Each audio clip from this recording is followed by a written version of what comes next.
Into a white saucepan, I have taken about 3 tablespoons of oil, and once the oil is hot, I have added some whole spices, starting from 2 bay leaves, 1 cinnamon stick, 1 star anise, 3 cardamom pods, 3 cloves. Just saute it for a minute or 2.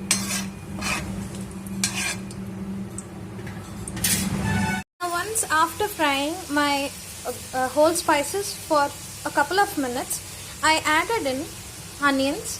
I have cut 3 large onions into a lengthwise fashion. If you have onion paste, that is absolutely fine.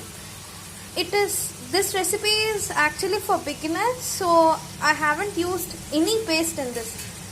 Just if you have a problem in cutting the onions in lengthwise fashion, simply cut them in any size. That doesn't change the flavor of the curry. You can see my onions got fried well and it turned into a golden brown color. Now, and the raw smell even faded away. After that, I have added 3 green chilies slit into 2 and a tablespoon of ginger garlic paste. Now we will saute the ginger garlic paste and chilies along with the onions until the raw smell of the ginger garlic paste fades away.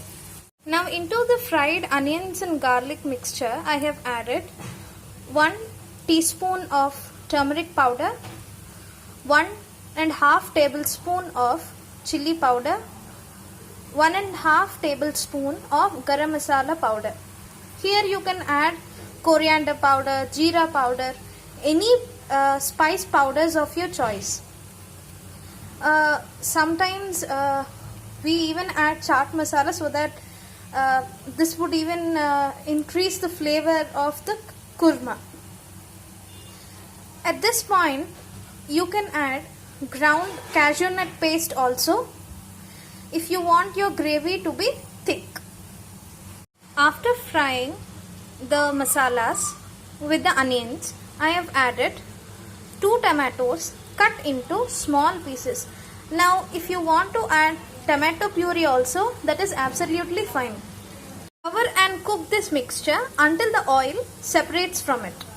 You can see the oil got separated from the mixture. Now into this we will add boiled cubed potatoes and we will saute this mixture along with the potatoes.